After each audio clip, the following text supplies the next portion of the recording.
Om Shanti. Good morning.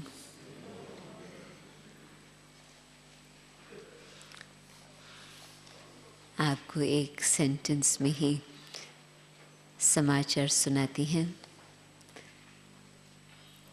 दादी जयपुर में चली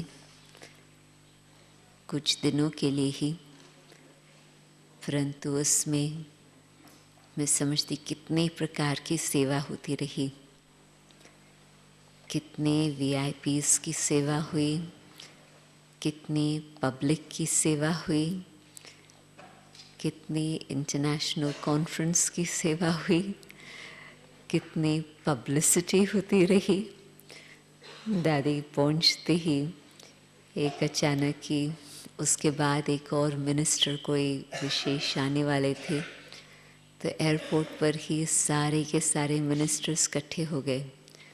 तो उन्होंने जब बहनों को देखा तो कहा कौन आ रहा, तो बताया।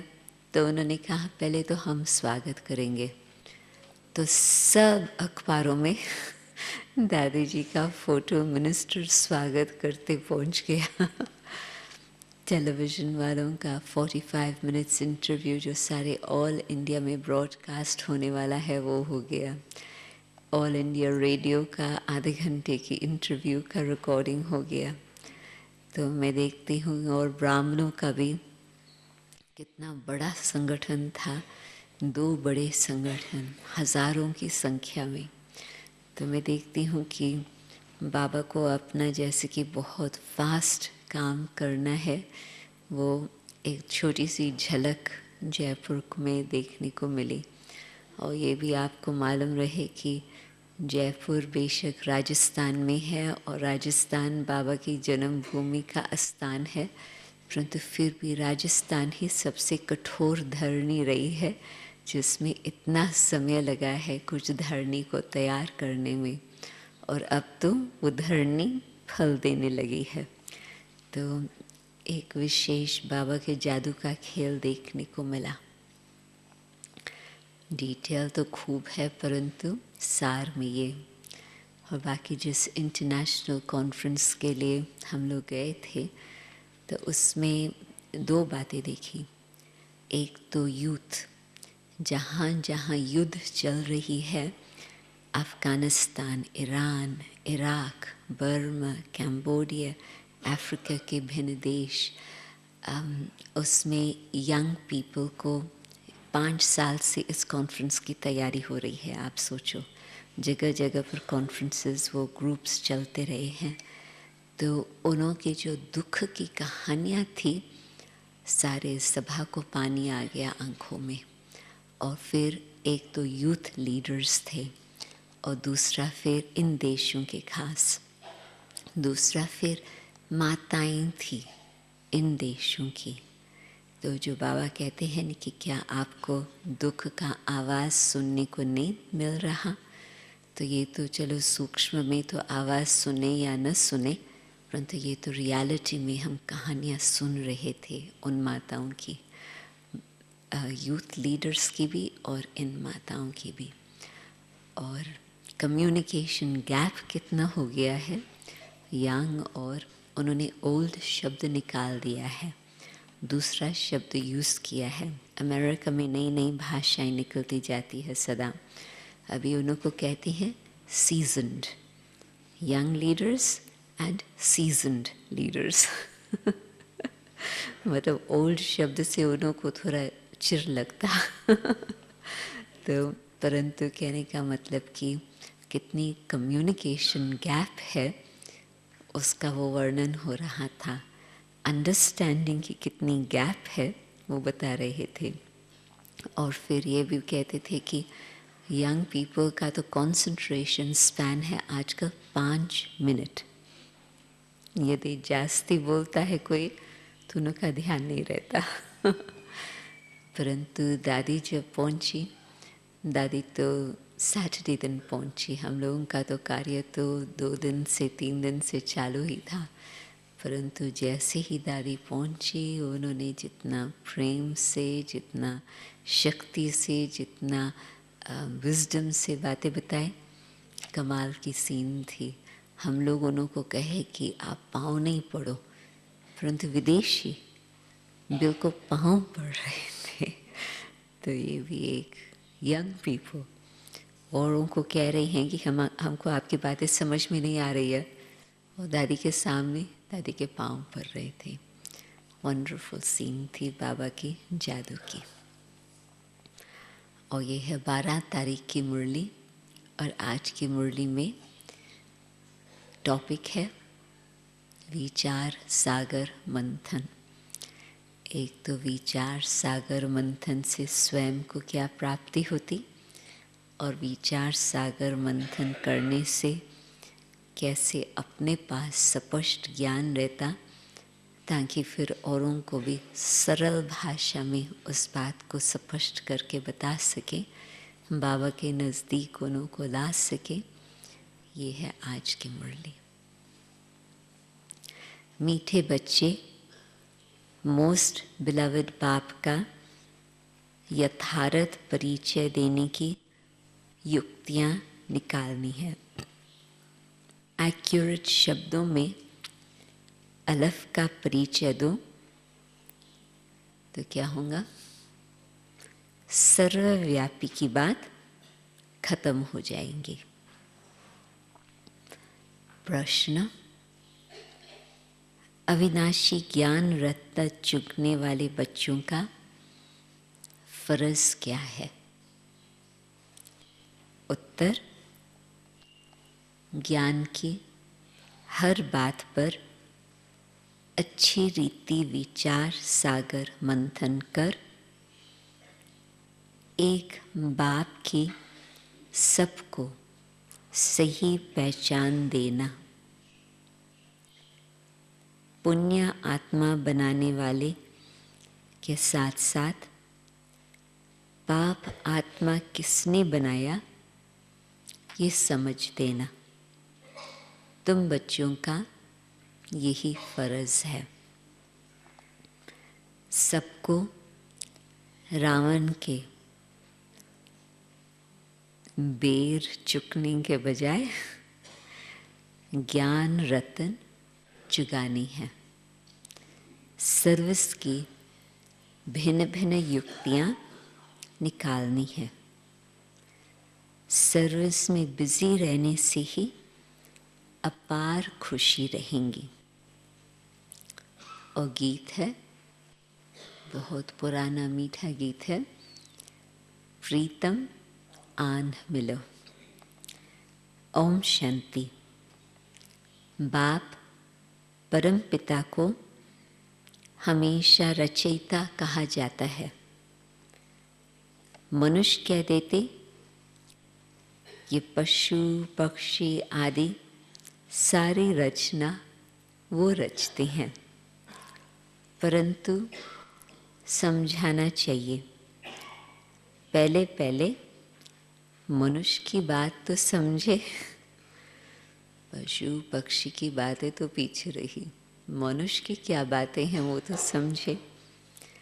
परम पिता जो रचयिता है वो मनुष्य सृष्टि कैसे रचते हैं, मनुष्य ही उनको बाप कह बुलाते हैं, क्योंकि दुखी है। सभी उस एक रचयिता को याद करते हैं।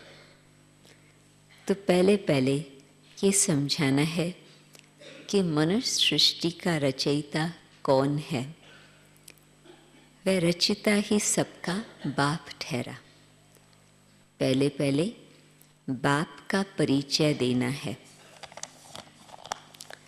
आत्मा को न अपना न बाप का परिचय है। अगर अहम आत्मा का परिचय हो तो समझे, बाप की पहचान हो तो ये भी समझे हम किसकी संतान है। हम परमपिता परमात्मा की संतान है। वह बाप रचयिता है तो ज़रूर पहले पहले मनुष्य सृष्टि रचते होंगे। वह नई दुनिया अथवा स्वर्ग होंगी। बाप ज़रूर स्वर्ग ही रचेंगे। बाप दुख के लिए रचना रचे, ये तो हो नहीं सकता। जबकि हम उस बाप के बच्चे हैं जो बाप स्वर्ग रचता है, तो हम भी वहाँ होने चाहिए। स्वर्ग का रचता है तो हम क्यों न स्वर्ग में हैं, या तो परम धाम में होने चाहिए। परंतु हमको यहाँ पाठ बजाने आना पड़ता। ये है कि क्या क्या बातें सोचनी होती, बाबा ने बता दिया। ये है विचार सागर मंथन करने की युक्तियाँ। जितना समय मिले तो यही विचार सागर मंथन करना है। साधु संत आदि कोई भी यथार्थ बाप को जानते नहीं हैं। रचयिता ज़रूर स्वर्ग ही रचेगा, तो फिर सब आत्माएं निर्वाण धाम में होनी चाहिए। वह निर्वाण धाम है हम सब आत्माओं का घर, जहाँ बाप भी रहते हैं। तुम बच्चों को बेहद के बाप से बुद्धि योग जोड़ने के लिए मेहनत करनी पड़ती है।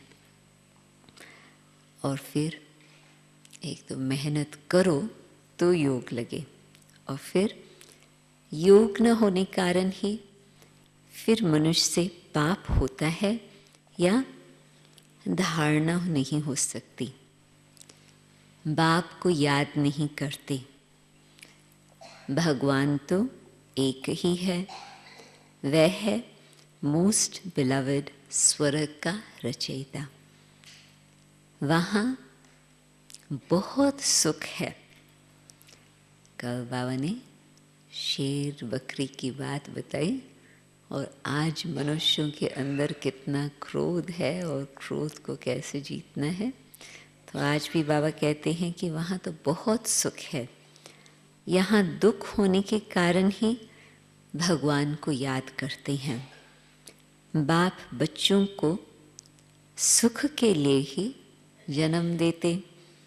सतयुग त्रेता को कहा ही जाता है सुखधाम। अभी है कलयुग, उनके बाद फिर सतयुग आना है। तो ज़रूर बाप को भी आना चाहिए। ऐसे ऐसे विचार सागर मंथन कर फिर कोई को बैठ समझाना चाहिए। सभा इकट्ठी हो ऐसे नहीं, किसी एक को भी आप सुनाएंगे तो फिर अनेक भी इकट्ठे हो जाएंगे। कल दादी ने बड़ी एक वंडरफुल कहानी सुनाई। तो कहा कि बाबा की मुरली सुनने के बाद मैं चले जाती थी वर्ली सी पे फेस पर, और वहाँ पर झार के चित्र में बिछा लेती थी, वहाँ रेती पर ही बैठ कर के वहाँ पर। तो वो जब देखते थे कि कुछ इस तरह का चित्र है, तो लोग समझते थे कि ये कोई ज्योतिष माता है। तो सब इकट्ठे हो जाते थे। फिर तो किसी भी कारण से इकट्ठे हो गए, फिर तो ज्ञान सुनाने लगे। परंतु कहने का मतलब कि जिसके मन में ज्ञान का मंथन है, तो वो कोई न कोई युक्ति रचते हैं। आप एक को बैठ करके सुनाओ, फिर तो 10 लोग अपने आप ही इकट्ठे हो जाएंगे। यहाँ तुमको बाप का परिचय मिलता है। कैसे मिलता? बाप द्वारा। बाबा खुद बैठकर बताते। मनुष्य उस मोस्ट बिलवड बाप को जानते ही नहीं। बाप को जानते ही नहीं तो अपने को उसके बच्चे भी नहीं समझते। हमने बाप को जाना है तो उनको हम याद करते। वह बेहद का बाप है सभी आत्माओं का। वह निराकार इस साकार प्रजापिता ब्रह्मा द्वारा रचना रचते हैं। प्रजापिता ब्रह्मा है, ब्राह्मण ब्राह्मणिया भी है, ज़रूर प्रजापिता ब्रह्मा का बाप परम पिता ही होगा, जिसको क्रिएटर कहा जाता। कोई भी आते हैं तो पहले पहले बाप का परिचय देना है। जब अलफ याद पड़े तब फिर आगे समझ सके। अलफ बिगर कुछ भी समझ नहीं सकेंगे। वह भी समझाना ऐसा है जो मनुष्य समझे। उन्हों की समझानी तो बड़ी एक्यूरेट दिखाई पड़ती है। ऐसे और तो कोई नहीं समझाएंगे कि वह बेहद का बाप स्वर्ग का रचयिता है। ज़रूर बेहद का बाप स्वर्ग का रचयिता है तो ज़रूर नरक का भी रचयिता कोई होगा। पावन बनाने वाला एक बाप है तो ज़रूर पतित बनाने वाला भी कोई एक होगा। ये अच्छी रीत समझाना है। बाप कौन है जिसको हम याद करते हैं? रावण को तो याद नहीं करेंगे। याद ना भी करो, बिगर निमंत्रण वो आ जाता। भगवान को बहुत बहुत याद करो, आह्वान करो तो वो आएगा। मनुष्य तो न पावन बनाने वाले राम को जानते हैं, न पतित बनाने वाले रावण को जानते हैं। इसको क्या कहे जाएगा? बिल्कुल ही अनजान है। फॉर्म भराने समय भी पहले बाप का परिचय देना है। आपका बाप कौन है उसका फिर लौकिक का नाम लिख देते तो बाबा कहते तुम्हारी आत्मा का बाप कौन है, ये प्रश्न और कोई पूछ न सके।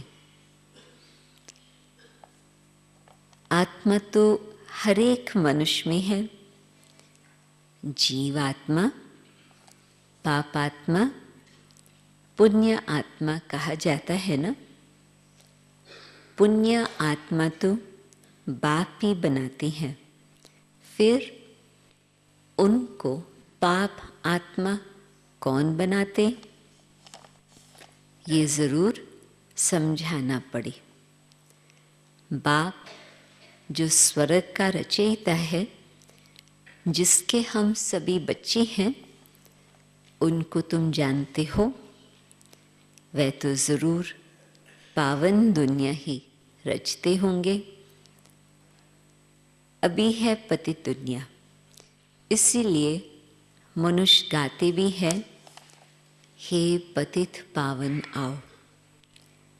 इतने सब पतित मनुष्यों को पावन कौन बनाए? बाबा आज सारे सेवा के लिए कई बातें समझा रहे हैं, परंतु तब उनको समझा सकेंगे जब खुद का अच्छी तरह से विचार करके मंथन करके वो समझा हुआ होगा। तो बाबा कहते हैं कि इतने सब मनुष्यों को पावन कौन बनाए? सर्वव्यापी है, फिर तो ये बात नहीं उठती कि परम पिता परमात्मा आओ। सर्वव्यापी है, फिर तो उसको याद करने की भी दरकार ही नहीं। अभी हम आपको बहुत अच्छी राय देते हैं। ब्रह्मा की राय तो मशहूर है ना। हम ब्रह्मा मुखवंशावली ब्राह्मण ब्राह्मणिया है। ब्रह्मा को भी राय देने वाला जरूर ऊंच होगा। ब्रह्मा वलद परम पिता परमात्मा शिव, वह है आत्माओं का बाप और वो है प्रजापिता।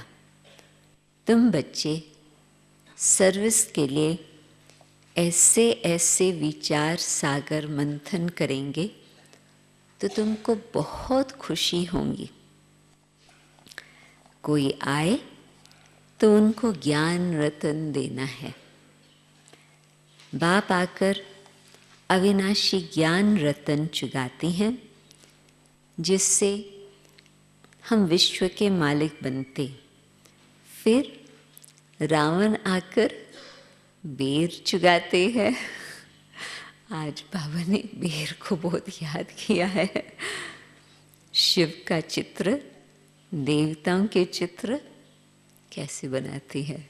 शिव का भी चित्र, देवताओं का भी चित्र पत्थर के ही बनाते हैं। पत्थर को पूजते पूजते आप समझ के बाबा क्या कहेंगे, पत्थर बुद्धि बन जाते। शिव का भी पत्थर का ही चित्र है। जरूर कोई समय शिव बाबा चैतन्य में आकर पढ़ाते होंगे। प्रजापिता ब्रह्मा भी होगा, ब्रह्मा कुमारी सरस्वती भी होंगी। अब प्रैक्टिकल में है, उनके लिए ही गायन है, सबकी मनोकामना पूर्ण करने वाली। औरों की मनोकामना पूर्ण करने के लिए पहले तो हम सब की मनोकामना पूर्ण होंगी। अविनाशी ज्ञान रतन दान करने वाली गॉडेस ऑफ नॉलेज, उन्होंने फिर सरस्वती को बैंजो दे दिया है। ये सब बातें बुद्धि में आनी चाहिए। जिसको भाषण करना है तो विचार सागर मंथन करना होता। आज बाबा ट्रेनिंग दे रहे हैं, भाषण करना है, सेवा करनी है तो क्या करना चाहिए? पहले भाषण लिख रिफाइन करना चाहिए। बड़े बड़े स्पीकर्स जो होते हैं वो बहुत खबरदारी से बोलते हैं, बिल्कुल एक्यूरेट सुनाते हैं। एक शब्द भी गलत हो गया तो फिर तो वो कपारों में आ जाएगा। जरा भी हिचका, एक तो एक्यूरेट बोले, जो बातें बोले वो दूसरा हिचक हिचक करके बोलेंगे तो क्या होगा? तो आबरू ही इज्जत ही चले जाएंगे। पहले से ही पूरी प्रैक्टिस करते हैं। पहले एक को बैठ के समझाओ, फिर 5 को बैठ के समझाओ, फिर आपकी प्रैक्टिस होती जाएंगी। यहाँ भी इतना बुद्धि में रहना चाहिए जो किसको शिव बाबा का परिचय दे सको। सर्विस करनी है। एक तो कल बाबा ने सब अपनी खुद की धारणा के लिए क्या क्या ध्यान रखना है, बाबा की बड़ी ज़बरदस्त मुरली थी। मैं समझती बहुत समय के बाद कल जिस तरह से बाबा ने फोर्स से हमें काम क्रोध आदि को जीतने के लिए बताया, बहुत फोर्स से बताया। और आज फिर अपने को ठीक किया, धारणा की, अभी फिर सेवा की बातें बाबा बताते हैं। बाबा क्यों कहते हैं कि सेवा करो, सेवा करो? बाबा देखते हैं कि लोग कितने बंधनों में फंसे हुए हैं, और खास करके गुरुओं के जंजीरों में। इस बारी भारत के जो विशेष गुरु हैं उनका दर्शन करने को मिला। एक तो अम्मा, जैसे हम जयपुर में पहुँचे तो जिस पहले दिन का ही जो ओपनिंग था वो अम्मा के द्वारा था।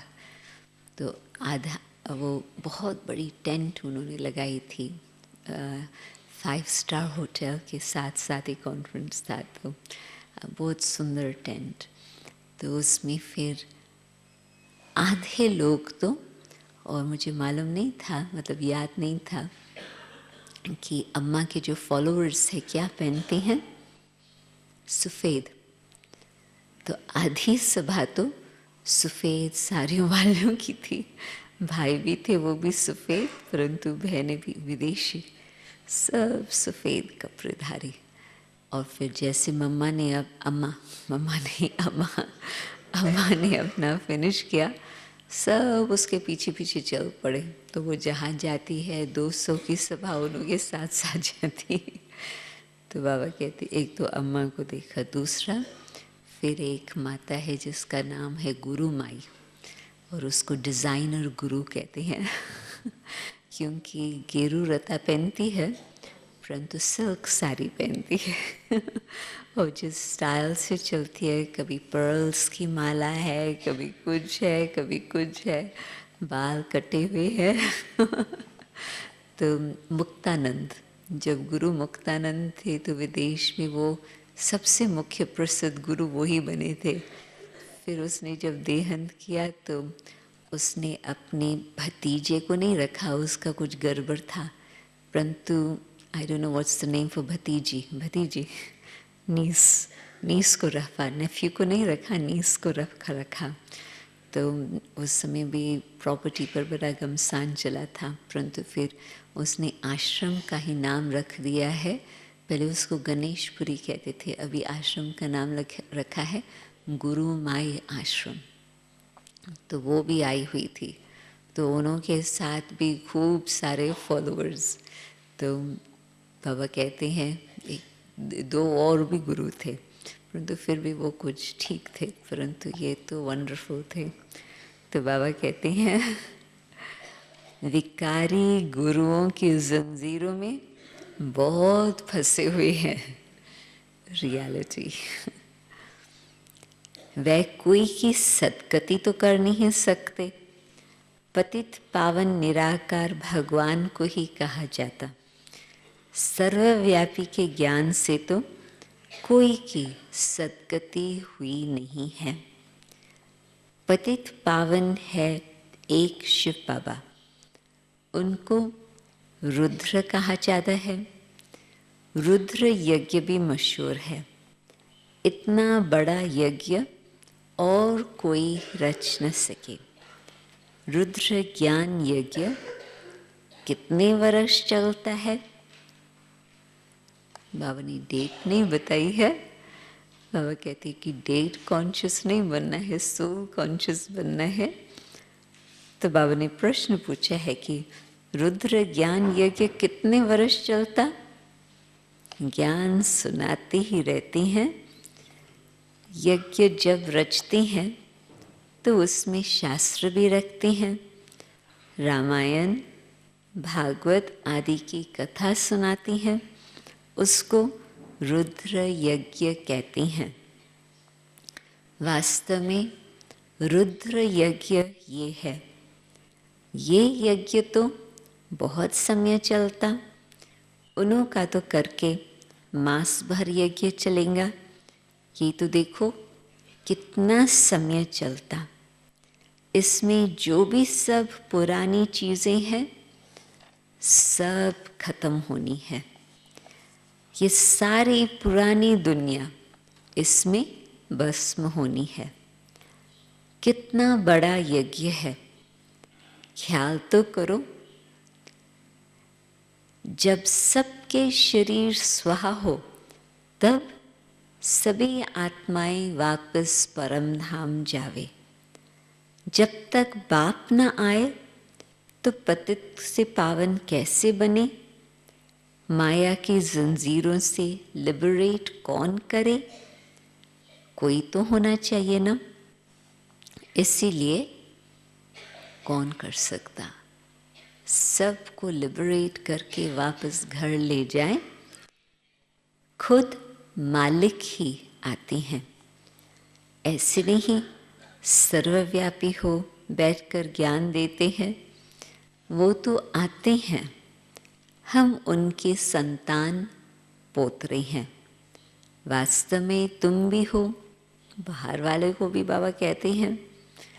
अब वो बाप आया हुआ है, अपना परिचय दे रही हैं। स्वर्ग की स्थापना हो रही है। हम है राजयोग ऋषि, वो है हठयोग ऋषि। इस पर शायद एक कहानी भी सुनाती हैं कि फलाने ऋषि का वज़न भारी है या राज ऋषि का वज़न भारी है। वह है सब भक्ति मार्ग की बातें और ये है ज्ञान मार्ग। भक्ति और ज्ञान के तराजू की कुछ कथा है। एक तरफ है सब भक्ति के शास्त्र, दूसरी तरफ है एक ज्ञान की गीता। तो भारी एक गीता हो जाती, एक गीता और बाकी सब शास्त्र। गीता है राज ऋषियों की, हठ योगियों के तो बहुत शास्त्र है। एक तरफ वो सब डालो, दूसरी तरफ गीता डालो। वास्तव में वो भी कोई हमारी है नहीं। चलो बाबा गीता का वर्णन कर रही हैं, परंतु वो भी गीता कोई अपनी तो नहीं है, हमारी तो है ही ज्ञान की बात। गीता का भगवान आता ही है सद्गति करने के लिए। तो बच्चों की बुद्धि में ये सब बातें रहनी चाहिए। फिर कोई समझे न समझे, अपना फर्ज है हर एक को समझाना। मौत के समय सबकी आंखें खुलेंगी। इस ज्ञान यज्ञ से ही ये विनाश ज्वाला निकलती है। अब तुम पांडवों का पति है परम पिता परमात्मा। पतितों को पावन बनाने वाला है ही एक परमात्मा, न कि कृष्ण। वह तो प्रिंस है, उनको कोई गॉड फादर नहीं कहेंगे। फादर तब कहा जाता है जब बच्चे पैदा करते। कृष्ण तो खुद ही बच्चा है, तो उसको फादर कैसे कहा जाए? लॉ नहीं कहता। कृष्ण के साथ फिर जोड़ी चाहिए, उनके बच्चे चाहिए, तब फादर कहा जाए। वह तो फिर गृहस्थी हो गया। यहाँ तो निराकार बाप बैठ ज्ञान देते हैं। वह कभी ग्रस्त में आते नहीं, सदा पवित्र है। कृष्ण तो माता के गर्भ से जन्म लेते, तो उनको पतित पावन कैसे कहेंगे? अभी तुम बच्चे जानते हो, परम पिता परमात्मा को प्रजापिता ब्रह्मा के तन में ही आना है। प्रजापिता तो ज़रूर, जबकि प्रजा का पिता तो ज़रूर यहाँ ही होना चाहिए ना। इसीलिए इनका नाम ब्रह्मा रख कहते हैं। मैं इस साधारण तन में प्रवेश करता हूँ। ये 84 जन्म भोग अभी अंतिम जन्म में है और वानप्रस्थ अवस्था में, जबकि इतनी आयु बीतती गई है, तो बाबा उसको कहते हैं तो ज़रूर पूरा अनुभवी रथ है। अर्जुन के लिए भी कहते हैं ना, बहुत गुरु किए थे, शास्त्र आदि पढ़ते थे, तो समझाना भी ऐसे चाहिए। प्रजापिता ब्रह्मा का नाम कभी सुना है? ब्रह्मा है तो ज़रूर पहले ब्राह्मण चाहिए। वर्ण भी मुख्य है, चक्कर में भी वर्ण दिखाते हैं। ब्राह्मण कुल है सबसे छोटा, उन्हों के ज्ञान लेने का समय भी थोड़ा है, कुल भी छोटा, समय भी थोड़ा। कितने थोड़े ब्राह्मण हैं, फिर उनसे जास्ती देवताएं।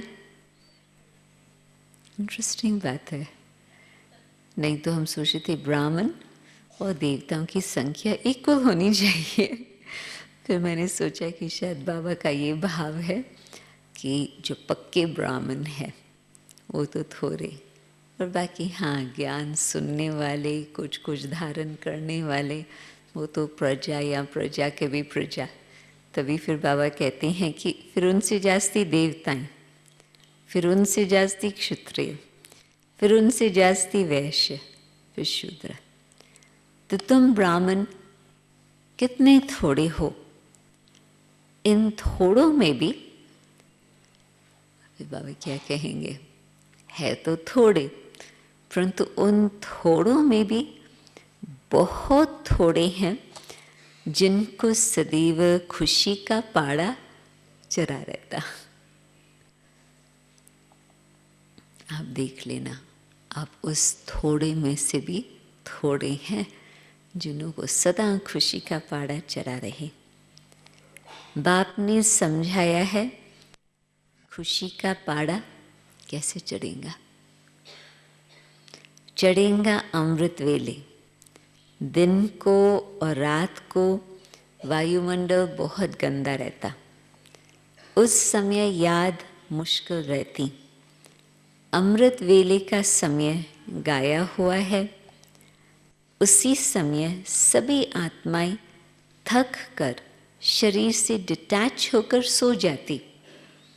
और ये तो सही बात है ना, रात्रि को किसको नींद आए या न भी आए, सवेरे सवेरे तो बहुत अच्छी नींद आ जाती।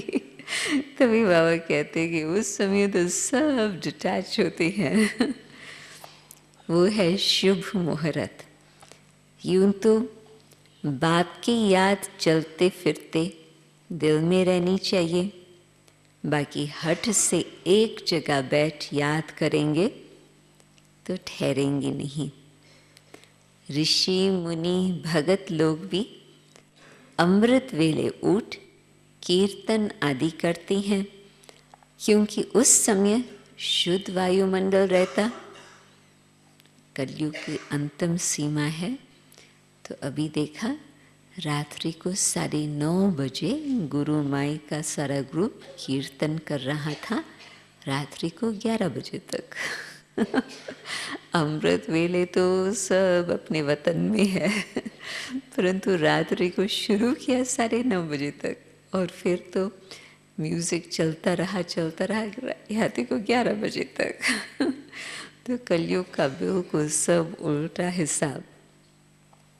तो कोई भी आए, उनको समझाना है कि हम पढ़ रहे हैं, इसमें कोई अंधश्रद्धा की बात ही नहीं। निराकार बाप टीचर के रूप से हमको सहज राज योग सिखा रहे हैं।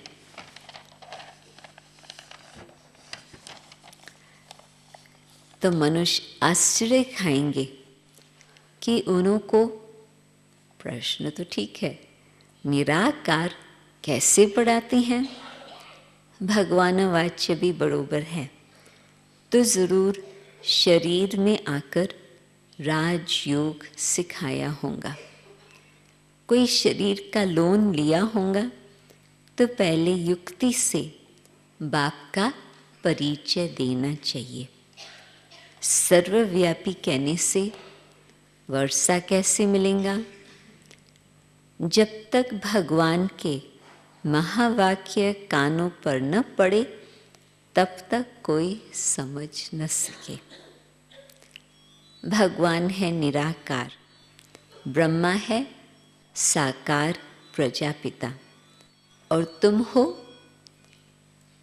ब्रह्मा कुमार कुमारियाँ।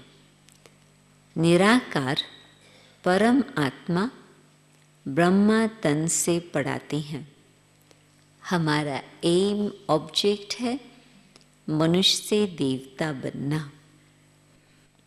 बाप का परिचय देंगे तो बाप की याद रहेंगी।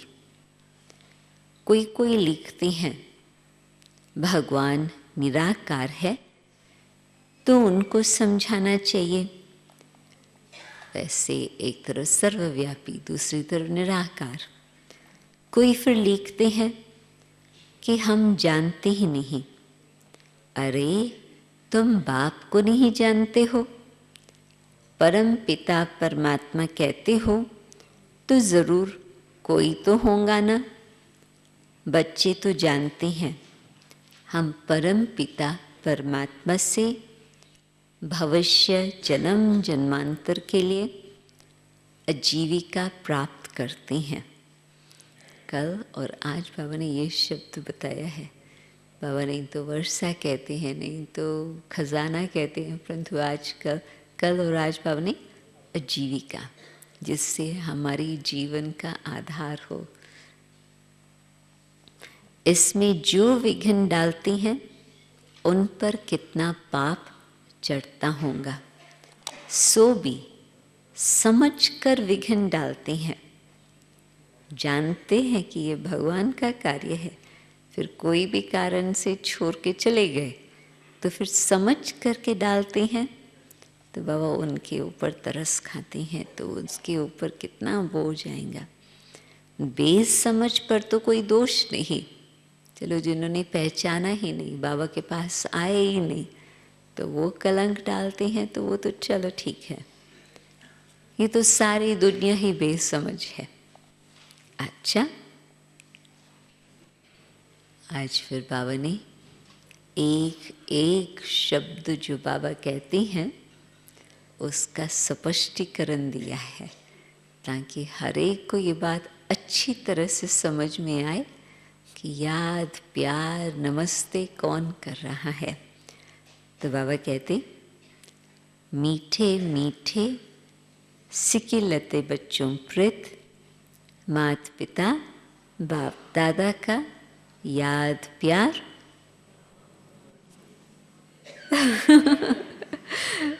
आज बाबा एक एक शब्द का डेफिनेशन दे रहे हैं।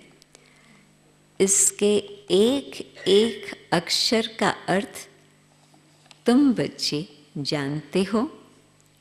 पहले पहले मात पिता, फिर बाप दादा। मात पिता उनको कहा जाता जो स्वर्ग का मालिक बनाते हैं। फिर ये हो गया बाप दादा, माता पिता, फिर बाप दादा।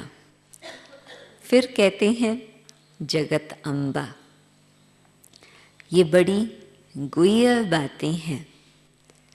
सबसे गुह्य पहली ये है जिसको समझने से मनुष्य को बहुत फायदा हो जाए। बस माता पिता कौन, बाप दादा कौन, मातेश्वरी कौन, इस बात को समझ लिया तो कितना फायदा हो गया। फिर कहते हैं सिकिलदे, ये है दूसरी पहली। फिर कहते हैं ब्राह्मण कुलभूषण स्वदर्शन चक्रधारी, ये भी नई पहेली है। एक एक बात में पहेली है। इन सब बातों को आप समझ जाओ तो सब प्रकार की प्राप्ति हो सके। अच्छा, अभी फिर बाबा क्या कहते, इसमें भी बड़ी वंडरफुल बातें बाबा की गुह्य पहली की बातें हैं। स्वदर्शन चक्रधारी नूरे रत्नोप्रत याद प्यार गुड मॉर्निंग। जो स्वदर्शन चक्रधारी बच्चे हैं वही फिर बाबा के नूर के रतन है। रूहानी बाप की, रूहानी बाप को नमस्ते।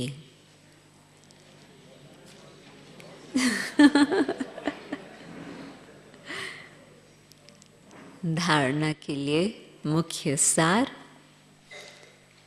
अमृत वेले के शुभ मुहूर्त में बाप को बहुत प्यार से याद कर खुशी का पाड़ा चढ़ाना है।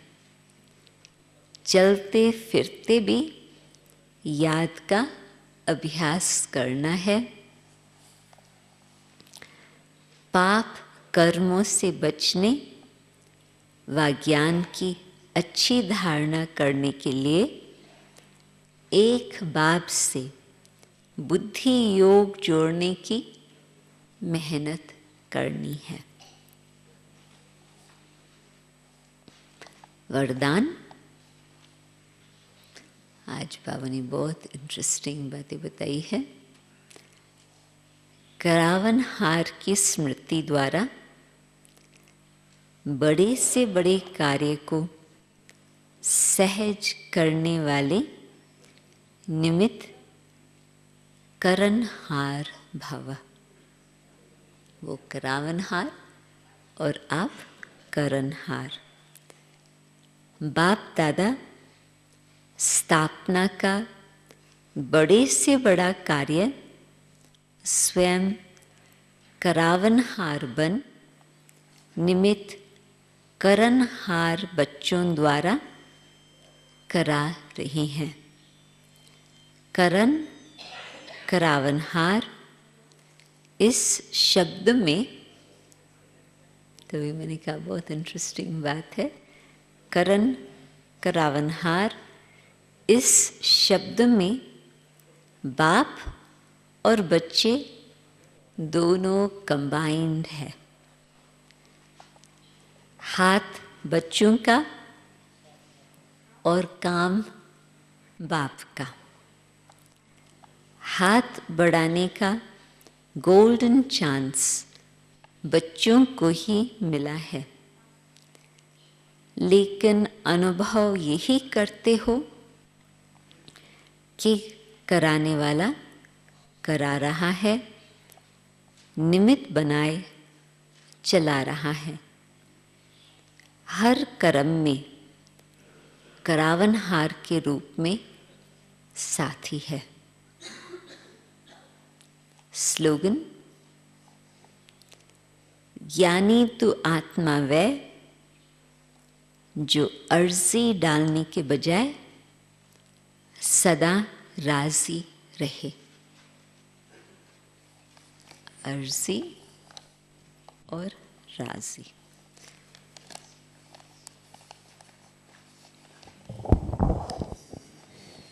ओम शांति।